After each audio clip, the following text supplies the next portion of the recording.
Hi friends, we are back with another video on The Birthday Party by Harold Pinter, the Nobel laureate. Before that, if you didn't subscribe this channel, please subscribe it and hit the bell icon so that you will be notified whenever we upload more videos. The play Birthday Party discusses what changes are there, what terror are there with intrusion of chaos and uncertainty and disorder into convention and routine of everyday life. The life of Stanley Weber, P.T. and Meg are going unaffected till the advent of two strangers, Goldberg and Macon. The play is a dark comedy and has introduced a new genre comedy of menace with mixing the elements of both tragedy and comedy. So, let us visit the play and the playwright. Harold Pinter was one of the most influential modern British dramatists with a writing career that spanned more than 50 years. He was a British playwright, director, poet, and political activist. Born on October 10, 1930 in East London and died on 24th December 2008. He studied acting at Royal Academy of Dramatic Art. He won Nobel Prize in 2005. He is one of the leaders of Theatre of Absurd. His major plays are The Room, The Dumbwaiter, The Caretaker, The Birthday Party, A Slight Ache, The Homecoming. Harold Pinter was an English playwright who achieved international renown as one of the most complex and challenging post-World War II dramatists. Characteristics of his plays. His plays are noted for their use of understatement, small talk. One of the peculiaristic feature of his style is being called as Pinteresque style, as it is unique for this Harold Pinter. This style is his magnificent use of language, which is use of colloquial language. Numerous cliches will be there and unpolished grammar, illogical syntax. Syntax means word order. Then Harold Pinter's style is characterized by use of pauses. He occasionally uses pauses to convey mysterious and uncertain meanings, and two silences, repetitions, irony. Then oxymorons means two opposites words joined together, and paradox, that is contradictory statement. Vagueness means state of being unclear. Reference, failure. And semantic ambiguity. Semantic means meaning related to meaning. Ambiguity means state of having two meanings. Then contextualization. These all are characteristics of Harold Pinter's style. Then his plays are ambivalent in their plots, presentation of characters, and endings. It is noted for understatement and small talk, which convey several mysterious meanings. Then dialogue has central importance in his plays, which colloquial speech of his characters consists disjointed and oddly ambivalent conversation. The character speech, hesitation, and pauses reveal not only their own alienation and the difficulties they have in communicating, but also the many layers of meaning that can be contained in even the most innocuous statements. Theatre of Absurd. It is dramatic works of certain European and American dramatists of the 1950s and early 60s who agreed with the existentialist philosopher Albert Camus' assessment in his essay The Myth of Sisyphus in 1942 that what is the existentialist assessment of absurd Camus? That the human situation is essentially absurd. It is devoid of purpose. Human situation has no purpose and it is essentially absurd. The term is also usually applied to those dramatists and production of those works. Harold Pinter is also a representative of the theatre of the absurd, developed in 1950s in France, England, Scandinavia, Germany, and other English-speaking countries. The theatre of absurd is developed out of influence of surrealism and expressionism and also existentialism. It is started as a reaction to Second World War. The term was coined by Martin Esslin, who published a book under this title, in which he described a mode of drama writing shared by such European dramatists as Samuel Beckett, Eugene Ionesco, Arthur Adamov, and Jean Genet. Pinter used this exaggeration and explicitness of human psychological processes in his plays to present a realistic vision of the world deprived of faith in purposefulness of human existence. Another important term we should understand while reading this play, The Birthday Party, is the term comedy of menace. The term comedy of menace is a term used to describe the plays of David Campton and Harold Pinter. The term was coined by the drama critic Irving Wardle, who borrowed it from the subtitle of Campton's play The Lunatic View, a Comedy of Menace, in reviewing Pinter's and Campton's plays in Inco in 1958. It is a tragedy with a number of comic elements. A comedy of menace is actually a tragedy with a number of comic elements will be there in this tragedy, and at the same time it is comedy which also produces a tragic effect. There will be indefinable and vague fear,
with questions concerning his food, his job, etc. Petty informs his wife of arrival of two gentlemen to stay at the boarding house. He had met them the night before.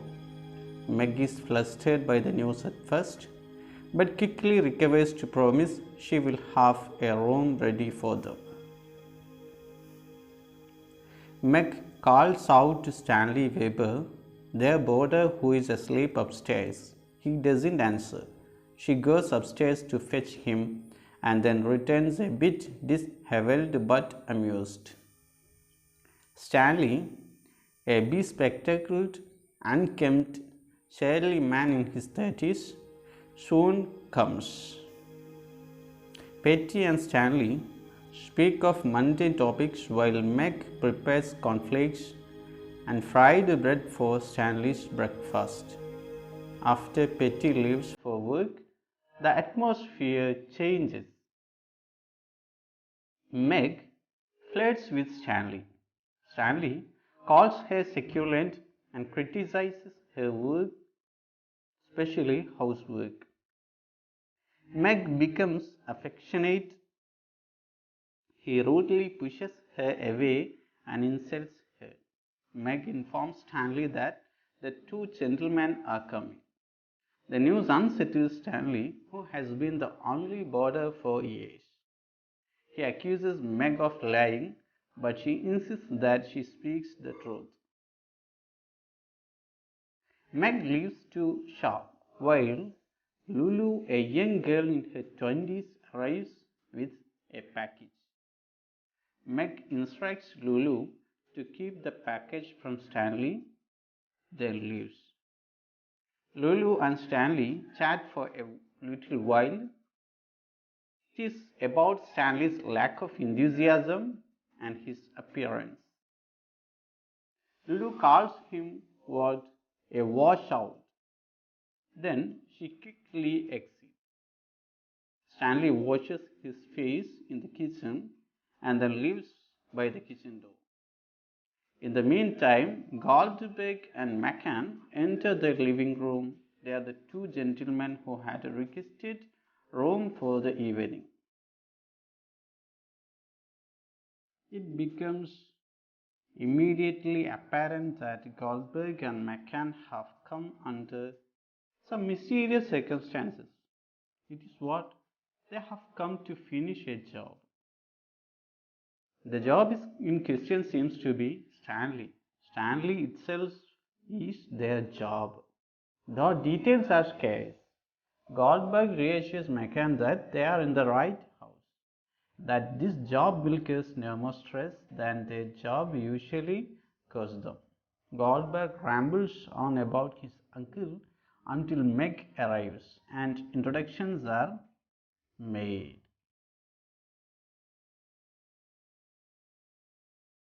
Goldberg's sweet temperament and soft demeanor soon set Meg at ease. Goldberg asks Stanley and Meg tells him that Stanley was once a successful pianist but had to give it up.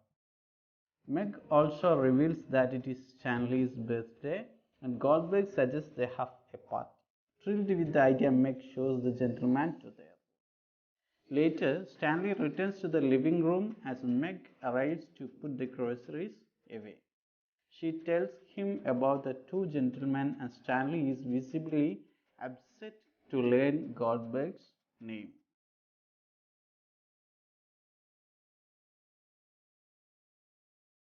To cheer him up, Meg suggests he open his birthday present even though Stanley insists that it is not his birthday. To cheer Stanley, Meg suggests Stanley should open his birthday present, but Stanley says it is not his birthday. To humor Meg, he opens the package and finds a toy drum with drumsticks. He hangs the drum around his neck and parades around the table, beating the drum merrily until his rhythm becomes erratic and chaotic.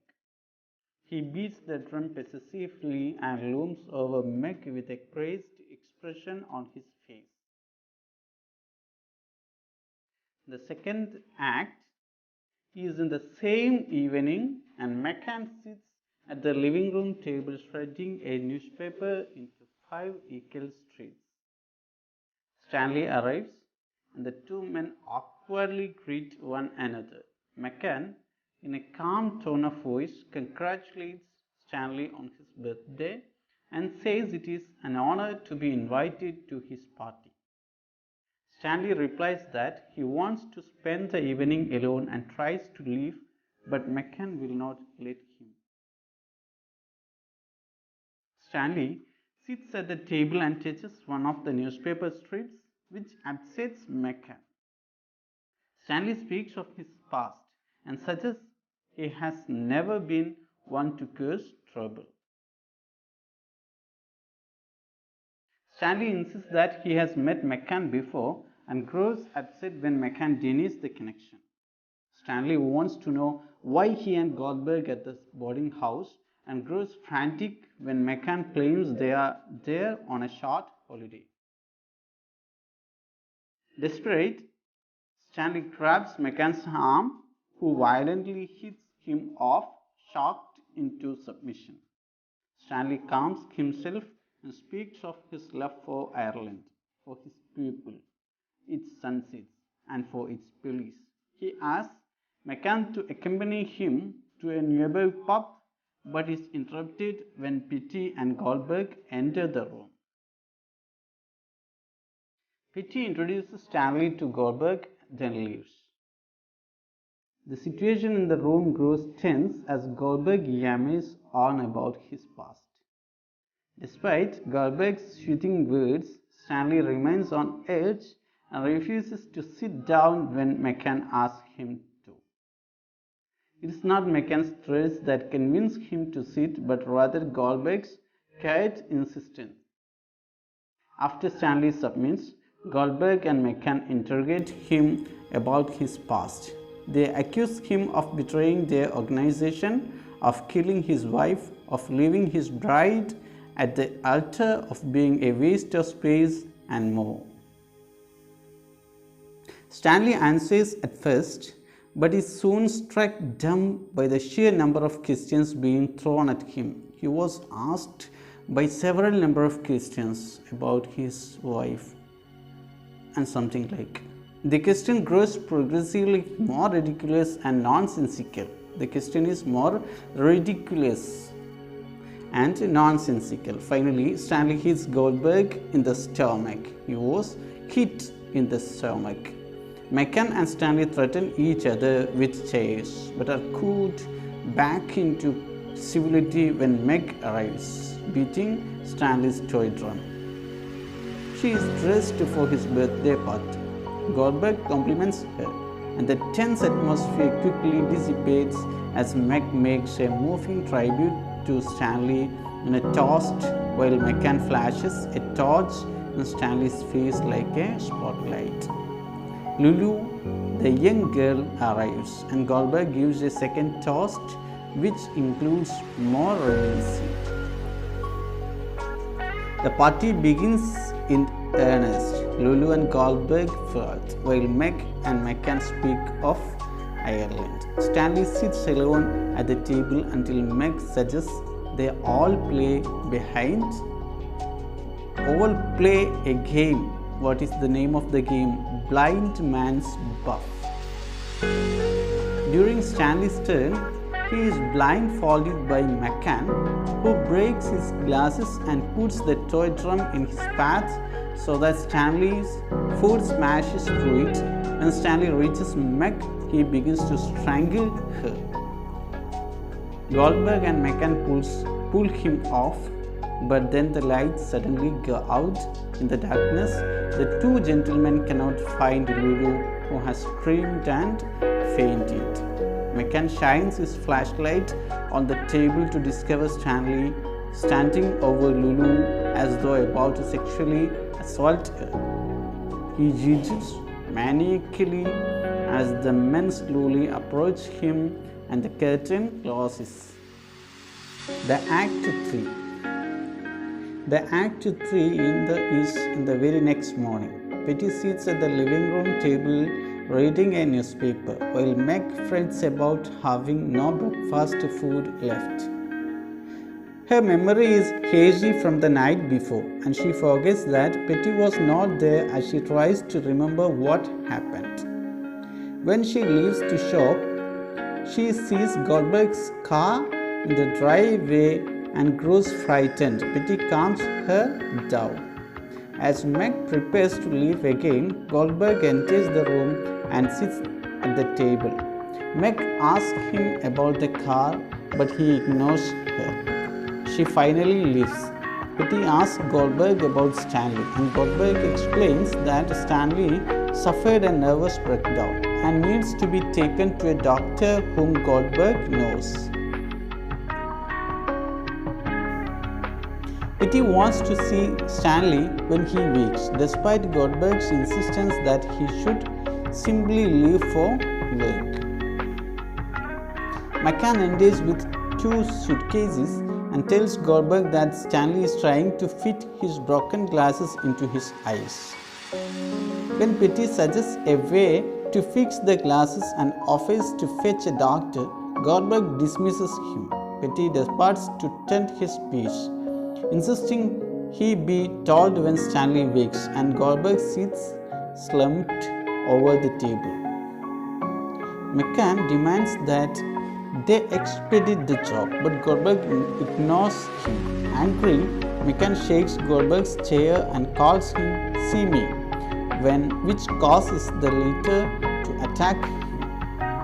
McCann pacifies Goldberg, who then admits he feels poorly and is confused by the feeling.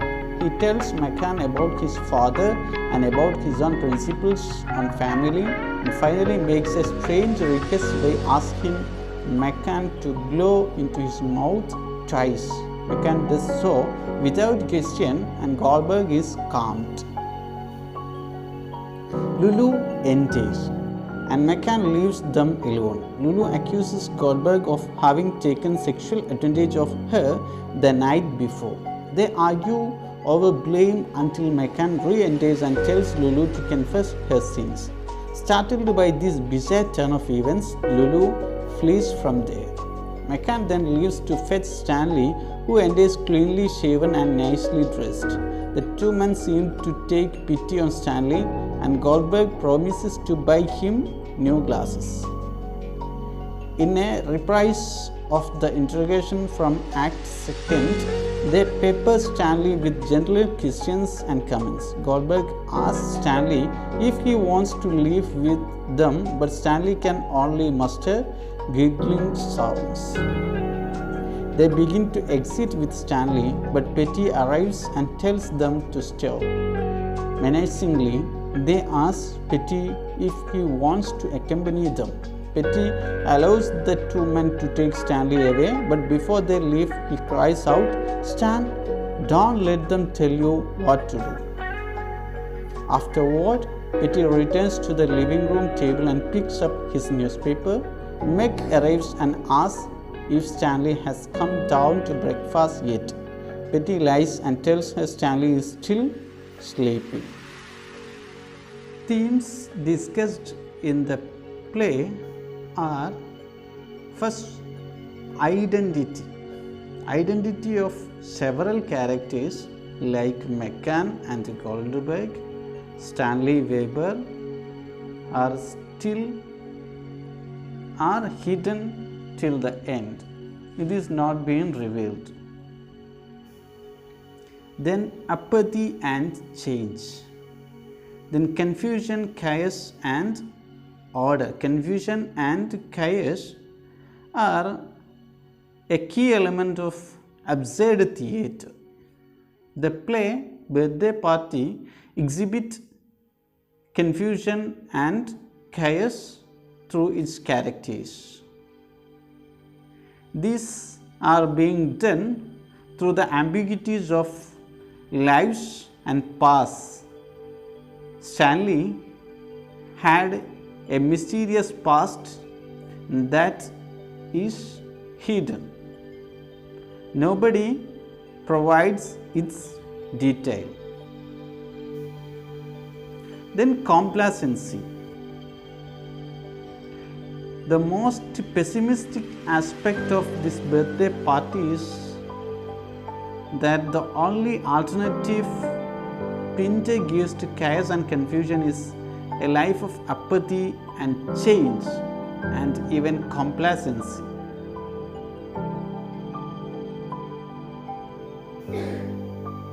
Then language. Then atonement, guilt and transgression. Then another theme discussed is nostalgia. Then isolation and freedom. Then violence.